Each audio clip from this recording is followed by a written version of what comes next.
கிறிஸ்துவுக்குள் பிரியமான தேவனுடைய விலையேறப்பெற்ற பிள்ளைகளே, கர்த்தராகிய இயேசு கிறிஸ்து நம்ம யாவரையும் ஆஸ்வதிப்பாராக. God bless you. பிரியமான இந்த கிரைஸ்ட் ரெவலேஷன் இந்த மெசேஜ் 355வது முறையாக யூடியூபின் வழியாய் செய்தியளிக்கும்படியாய் பரிசுத்த ஆவியானவர் செய்த கிருபைக்காக பரிசுத்த ஆவியானவரை கோடி கோடியாக ஸ்தோத்திரிக்கிறேன். இந்த செய்தியை முழுமையாய் பாருங்கள், தயவு செய்து அநேகருக்கு அனுப்புங்கள். ரொம்ப இம்பார்ட்டன்ட் செய்தி. கர்த்தருக்கு கடன் கொடுப்பாயா என்ற செய்தியை தான் நாம் பார்க்க போகிறோம். கர்த்தருக்கு கடன் கொடுப்பாயா என்பதை தான் நாம் பார்க்க போகிறோம். கர்த்தராகிய இயேசு கிறிஸ்து ஆவியா இருக்கிறார். அவர் நித்திய பிதாவா இருக்கிறார். கர்த்தராகிய தேவன் கிறிஸ்து ஆவியா இருக்கிறார். இயேசு கிறிஸ்து ஆவியா இருக்கிறார் என்று வேதத்தில் நாம் பார்க்கலாம். பரிசுத்த ஆவியானவர் ஆவியா இருக்கிறார். இந்த கர்த்தராகிய தேவன் ஆவியா இருக்கிறவருக்கு நாம் எப்படி கடன் கொடுப்பது என்பதை குறித்து வேதத்திலிருந்து சில வாக்கியங்களை நாம் பார்க்க போகிறோம். ஆகவே செய்திகளை முழுமையாய் பாருங்கள், முழு ஆசீர்வாதங்களை பெற்றுக்கொள்ளுங்கள், அநேகருக்கு நீங்கள் அனுப்புங்கள், மிகவும் பிரயோஜனமா இருக்கும். கர்த்தருக்கு கடன் கொடுப்பாயா?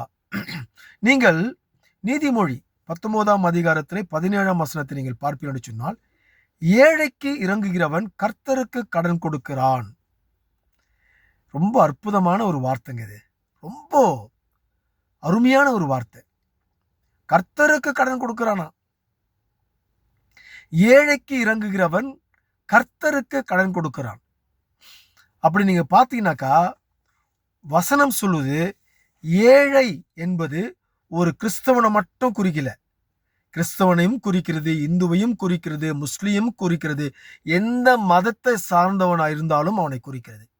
ஒரு ஏழ்மையான ஒரு குடும்பத்தை நீங்கள் பார்ப்பீர்கள் என்று சொன்னால், அந்த ஏழ்மையான குடும்பத்தில் இருக்கிற தலைவனோ ஒரு தலைவியோ அவர்கள் மிகவும் கஷ்டப்படுகிறார்கள்.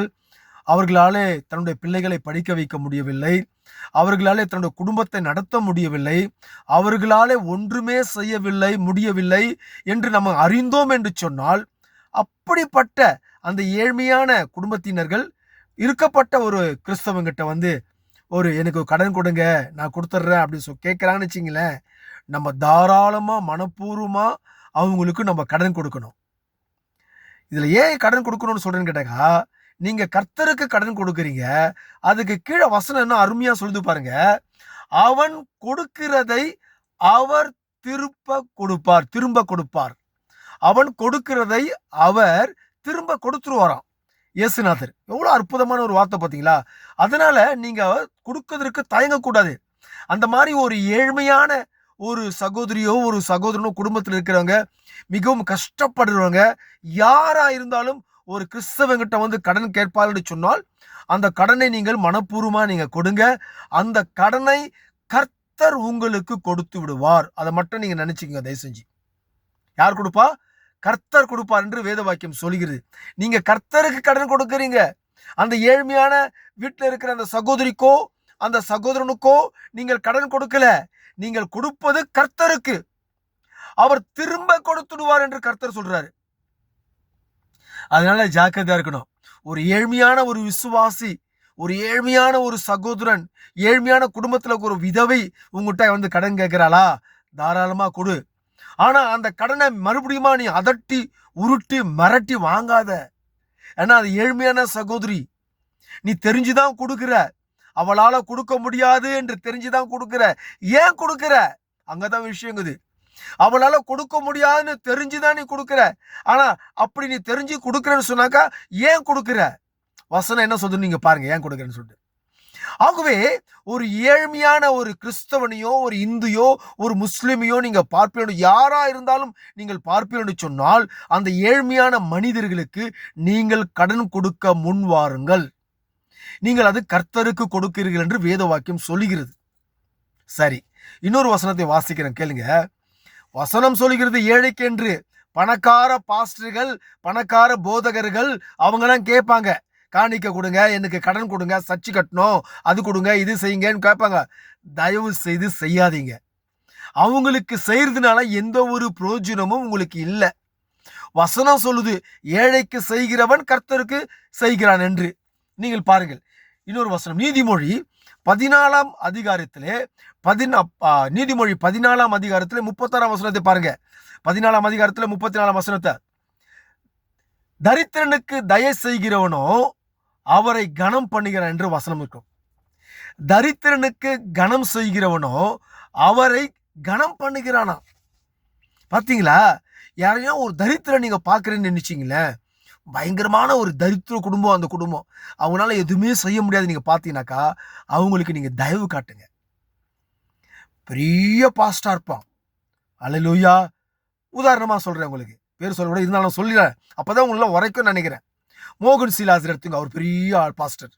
பால்தி நகர் எடுத்துங்க, அவங்கள பெரிய பாஸ்டர், கோடி கோடி கோடி கோடி அவங்க சாவர வரைக்கும், அவங்க பிள்ளைங்க சாவர வரைக்கும் சம்பாதிச்சுக்கிறாங்க பல கோடி உங்களால ஏமாத்தி. அந்த மாதிரி பாஸ்டருக்கு தயவு காட்டாதீங்க, தயவு செஞ்சு.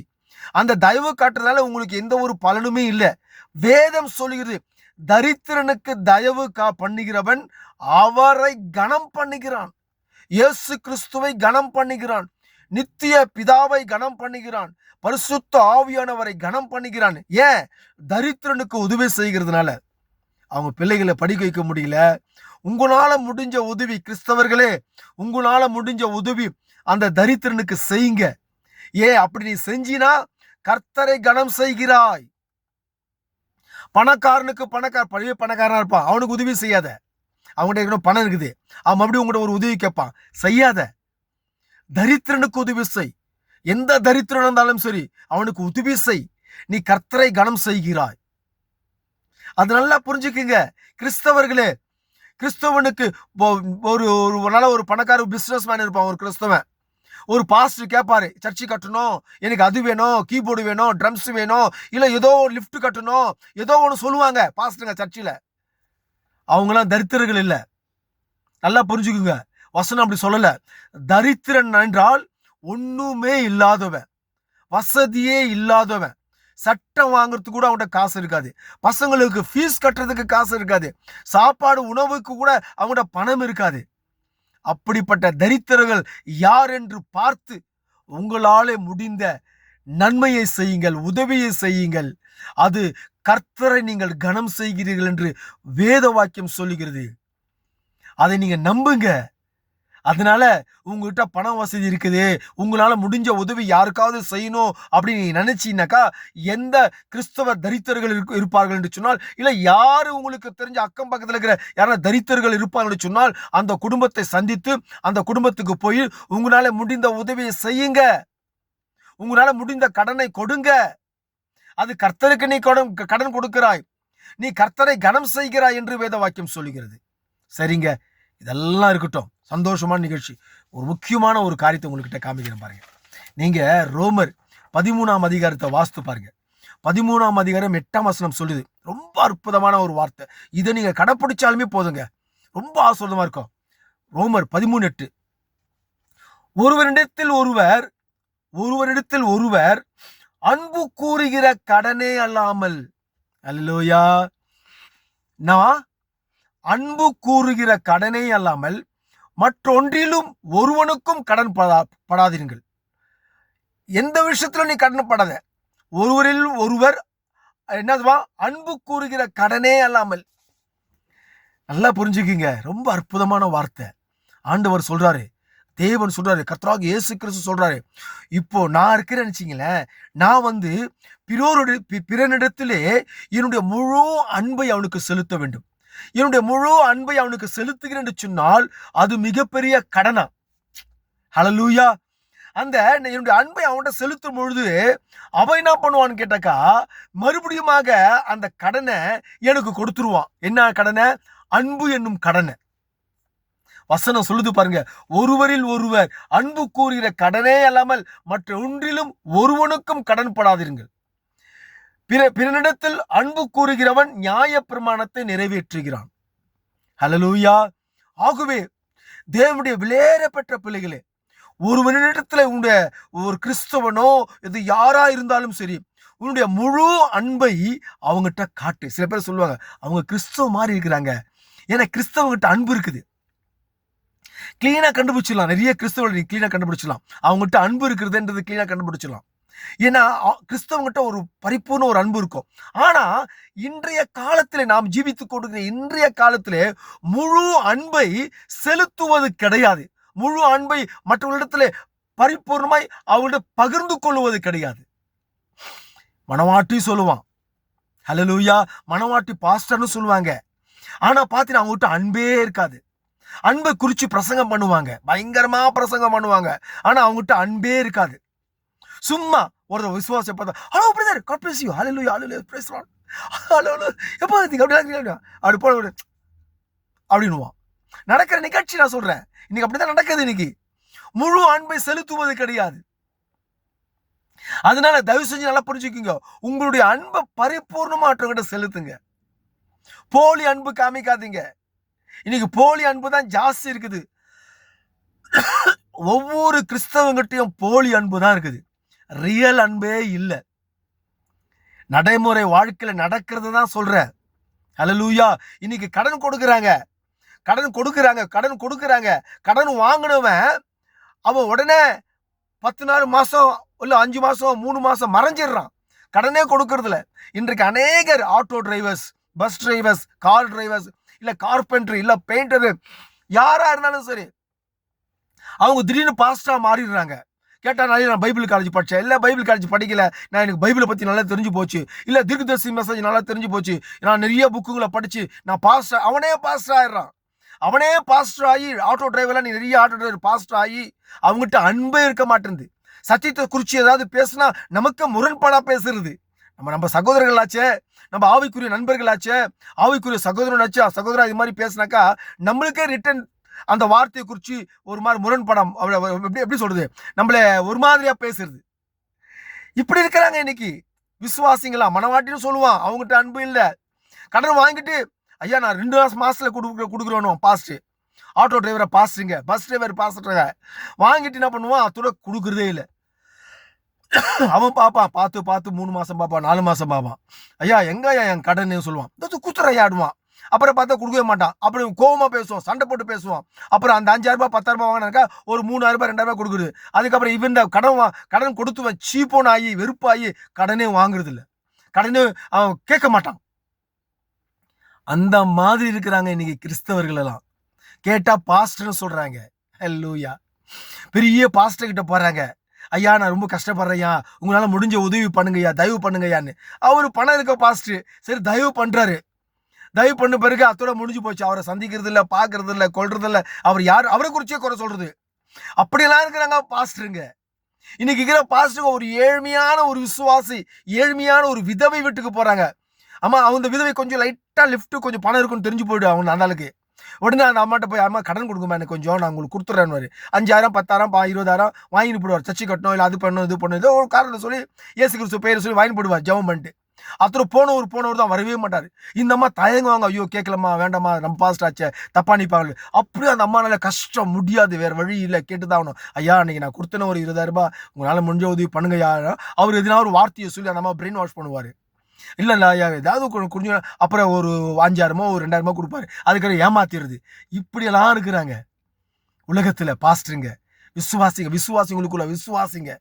அன்பான தேவனுடைய விலையேற பெற்ற பிள்ளைகளே, இன்றைய காலத்து தீர்க்கதரிசி வில்லியம் மரியன் பிரண்ணாம் சொல்லக்கூடிய 7ஆம் தூதன் சொல்லக்கூடிய தேவனால் நியமிக்கப்பட்டு தேவனால் தெரிந்து கொள்ளப்பட்ட அற்புதமான ஒரு தீர்க்கதரிசி வில்லியம் மரியன் பிரண்ணாம்.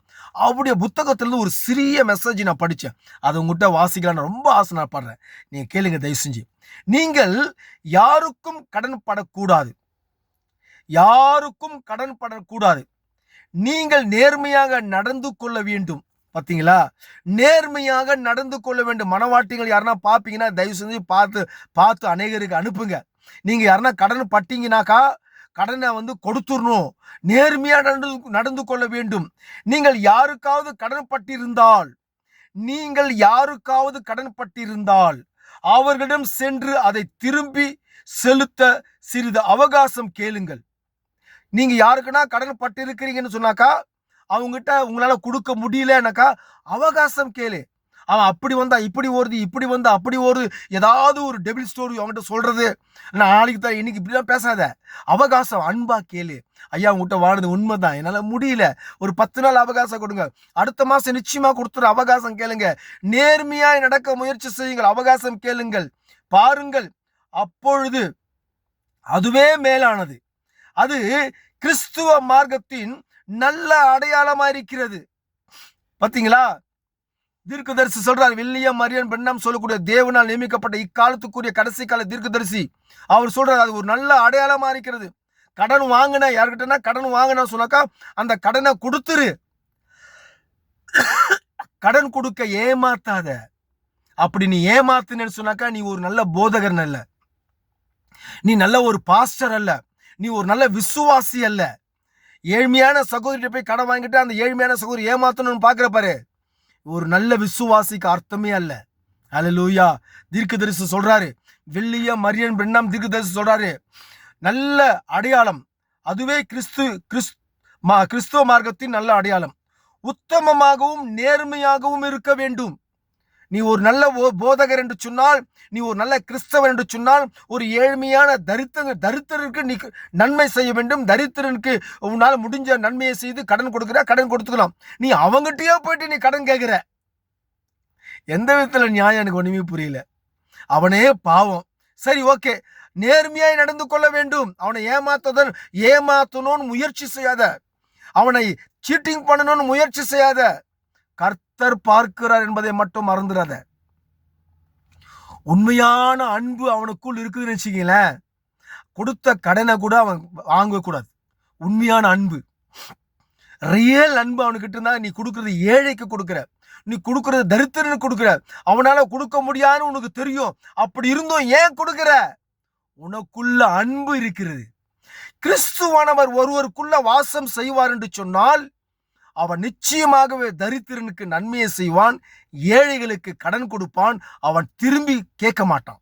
ஏன் திரும்பி கேட்க மாட்டான்? அவனுக்கு தெரியும் அவனால கொடுக்க முடியாதுன்னு தெரியும். இருந்தாலும் இவன் கொடுக்குறான். ஏனக்கா இவன் ஏழைக்கு செய்யல, தரித்திரனுக்கு செய்யல. கர்த்தருக்கு நான் கடன் கொடுக்கிறேன், அவர் எனக்கு திருப்பி அவர் எனக்கு கொடுத்து விடுவார். இவன் கொடுக்கிறானோ, இந்த ஏழை கொடுக்கிறானோ இல்லையோ, இந்த தரித்திரன் எனக்கு கொடுக்கிறானோ இல்லையோ, இந்த பணத்தை கர்த்தர் எனக்கு கொடுத்து விடுவார். நான் கர்த்தருக்கு கடன் கொடுக்கிறேன், ஏழைக்கு இந்த தரித்திரனுக்கு கடன் கொடுக்கலன்னு அவன் உள்ளத்துல வேதத்தை அறிந்திருக்கிறபடினாலே அவன் அப்படி செய்கிறான். ஹல்லேலூயா. அது முதல்ல புரிஞ்சுக்கணும். கண்டிப்பா அதை நீங்க புரிஞ்சுக்கணும். ஏன்னா அவங்கிட்ட உண்மையான ரியல் அன்பு இருக்கிறது. ஹல்லேலூயா. அந்த அன்பு அவங்கிட்ட கேட்காது, தரித்திரனை பார்த்து கேட்காது, அவனை திட்டாது, விட்டுடும். ஏன்னா கர்த்தருக்கு நான் கொடுத்துட்டேன் கடன், அவர் எனக்கு கொடுப்பாருன்னு அவர் அறிஞ்சிருக்கிறார். உத்தமமாகவும் நேர்மையாகவும் இருக்க வேண்டும். உங்கள் வாழ்க்கையை சுத்தமாக்குங்கள். ஹல்லேலூயா. உங்க வாழ்க்கையை சுத்தமாக்குங்கள். எல்லார்கிட்ட கடன் வாங்குறது, திருப்பி கொடுக்கறது இல்ல, ஏமாத்துறது, அப்படி கேட்கிறவனா அவன் திட்டுறது வசனத்தை வச்சு. இதெல்லாம் எந்த விதத்துல நியாயங்க? இதெல்லாம் ஹல்லேலூயா.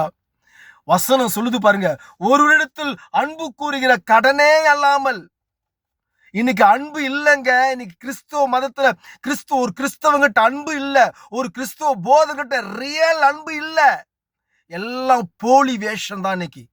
இன்னைக்கு மனவாட்டியும் சொல்லி கொண்டிருக்கிற நிறைய பேட்ட அன்பு இல்லை. கேட்டா, நான் யார் தெரியுமா? நான் பெரிய பாஸ்டர்.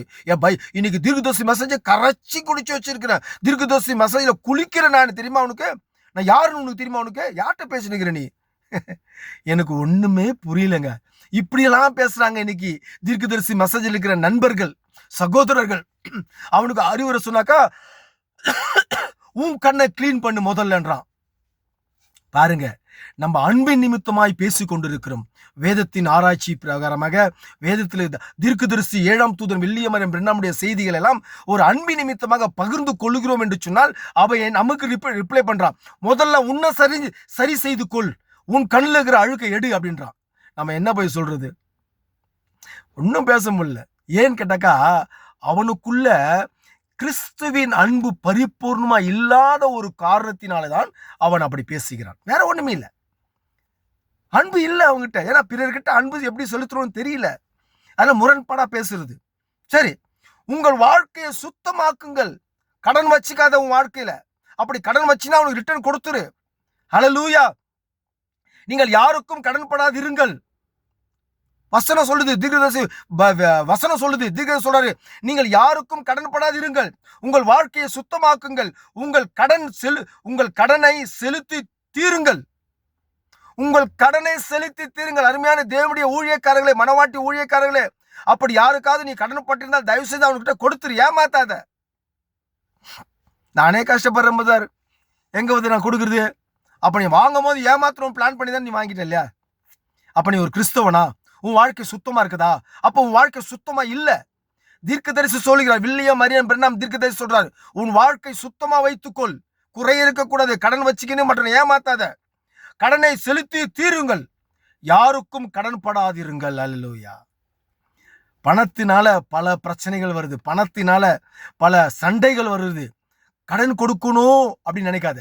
இந்தா நீ மனசுல தீர்மானம் பண்ணிக்க, நான் உனக்கு கடனா கொடுக்கல, நான் உனக்கு இது அன்பளிப்பா கொடுக்கிறேன், இது உனக்கு என்ன சொல்றது, காணிக்க மாதிரி உனக்கு நான் கொடுக்கிறேன், இதை நீ வச்சுக்கோ, 5000மோ 10,000மோ 20,000மோ, ஏன்னா உன்னால் நீ திருப்பி கொடுக்க முடியாது, நான் அது கர்த்தருக்கு நான் கடன் கொடுக்கிறேன், நான் கர்த்தர் எனக்கு திருப்பி கொடுப்பார் என்ற ஒரு உனக்குள்ள ஒரு தீர்மானம் பண்ணிக்க. கர்த்தாவே, நான் இந்த பணத்தை இந்த ஏழைக்கு நான் கொடுக்கிறேன், கடனா கொடுக்கல, இது உனக்கு நான் கடனா கொடுக்கிறேன், அதனால இந்த ஏழை எனக்கு ரிட்டர்ன் தரல விட பரல, நீ எனக்கு கொடுப்பேன்ற விசுவாசம் எனக்குள் இருக்குது.